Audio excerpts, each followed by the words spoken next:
Hello friends, आज मैं फिर वापस आया हूँ आपके पास में अपनी हमारी कैपेसिटर सीरीज के अंदर। जो हमारा तीसरी चीज़ थी, सेकंड नंबर चीज़, वो क्या था? सेकंड नंबर पे आया इसकी वैल्यू, कैपेसिटर्स की वैल्यू को इंडिकेट कैसे करते हैं। तो सबसे पहला मेथड आप लोगों को पता है कि जब भी साइज बड़ा होगा तो क्या करेंगे? जब भी साइज बड़ा होगा तो आप क्या करेंगे? अरे उसके ऊपर वैल्यू प्रिंट कर दो। तो जितने भी एल्यूमिनियम इलेक्ट्रोलाइटिक कैपेसिटर होंगे, जितने भी टेंटलम कैपेसिटर होंगे, जितने भी आपके अल्ट्रा कैपेसिटर या सुपर कैपेसिटर्स होंगे, उन सब के ऊपर वैल्यू प्रिंट करो। तो क्या लिखोगे आप? जैसे लिख दोगे इस पर 1000 माइक्रोफैरड। अब जो मेन इंपॉर्टेंट चीज़ है, कैपेसिटर क्या करता है? चार्ज स्टोर करता है। तो हम क्या लिखेंगे? कूलम्स?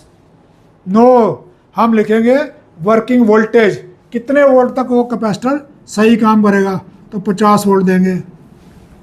जितने का होगा मान लीजिए 50 वोल्ट देंगे।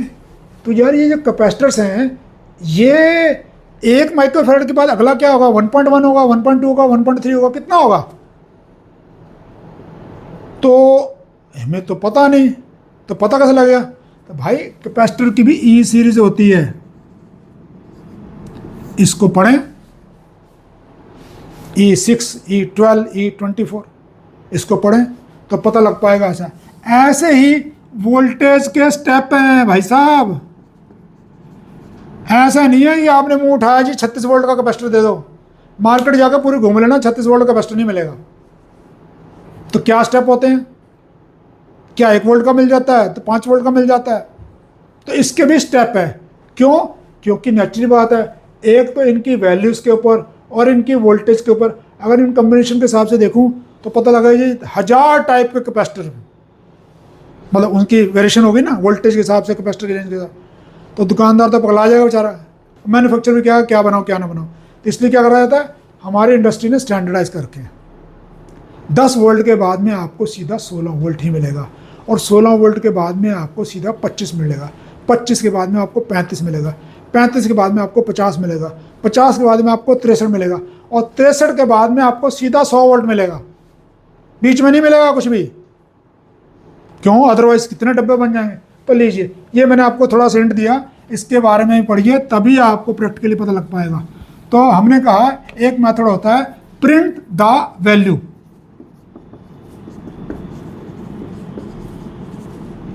अब किस पे करो पाओगे? जिसका लार्ज सरफेस एरिया है उसी पे प्रिंट करवाओगे ना भाई साहब।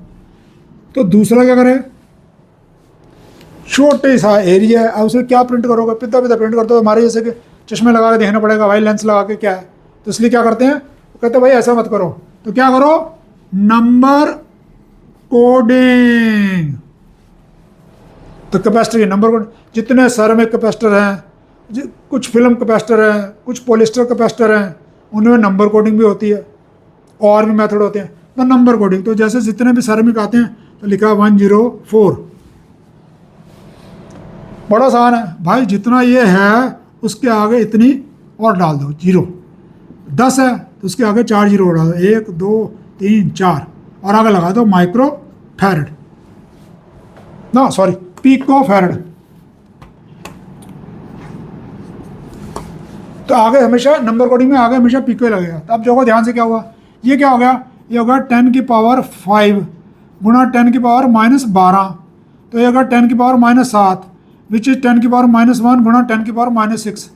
तो ये हो गया 10 की पावर -1 गुणा माइक्रो फैरड, और ये हो गया 0.1 माइक्रो फैरड। ठीक है जी। तो लीजिए, और अगर लिखा हुआ 100, तो ये क्या हो गया? 10, उसके आगे एक भी जीरो नहीं है, ऐसा होगा, इतने पिको फैरड हो गया। तो ये आप लोगों के लिए छोड़ दिया कि अगर 100 होगा तो ये कितने पिको फैरड का कैपेसिटर होगा। ठीक है जी। तो लीजिए, ये हो गया आपका क्लियर। अब हो गया नंबर कोडिंग। तो जितने भी सैरामिक हैं, कुछ फिल्म कैपेसिटर, कुछ पॉलिस्टर कैपेसिटर, आपके सैरामिक एंड नॉर्मली जो भी एसएमडी हैं, एल्यूमिनियम को छोड़ दीजिए, वो उसकी बात मत करिए, नॉन पोलर की बात करिए। जितने में चप्टे से ऐसे होंगे नंबर ही लगा। ठीक है जी। और तो ये हो गया आपका। तीसरा क्या हो सकता है भाई, ये बताओ।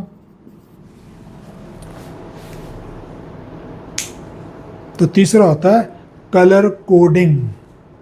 है, कलर कोडिंग तो सर उसके लिए था। अरे इसमें भी होता है।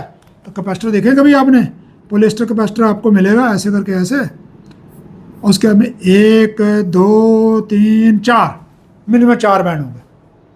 क्यों? तो ये रहा पहला, दूसरा, तीसरा, चौथा। तो कैसे चलेगा भाई? तो ये चलेगा ऐसे, पहला और दूसरे से वैल्यू। पर अब वैल्यू कौन सी? तो वही रेजिस्टेंस वाला कलर कोडिंग का मेथड लिया है। तो बीबी Roy, great Britain, very good wife, wearing gold and silver, तो ले लिया। ये जो दो है ये आपके हो गया क्या, उसकी वैल्यू का डिजिट्स। ठीक है जी। तो जैसे मान लीजिए यहाँ पर हो गया येलो वायलेट, तो येलो होता है आपका 4, वायलेट होता है 7। तो ये हो गया 2 चीज़ें आपके, तो येलो वायलेट। तीसरा आएगा आपका क्या, इसकी कितनी वो है मल्टीप्लिकेशन फैक्टर, तो लीजिए गुणा, ये आ गया रेड मान लीजिए, तो ये अगर 10 की पावर 2, रेड मतलब 2 है, तो 10 की पावर 2। और आगे जो चल रहा है वो चल रहा है पीको फैरेड चल रहा है। और ये चौथा क्या है, अरे भाई बिना वोल्टेज के बताए कैपेसिटर नहीं चलना, ना लेना, ना खरीदना, ना बनना। तो आगे चौथा बैंड है आपका वोल्टेज का। तो चौथा बैंड आपका फिर यहाँ पर वोल्टेज का।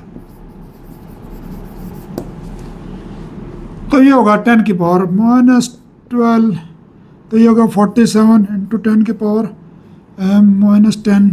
तो इसको ना करके -9 कर लेते हैं और यहाँ एक बिंदु डाल लेते हैं।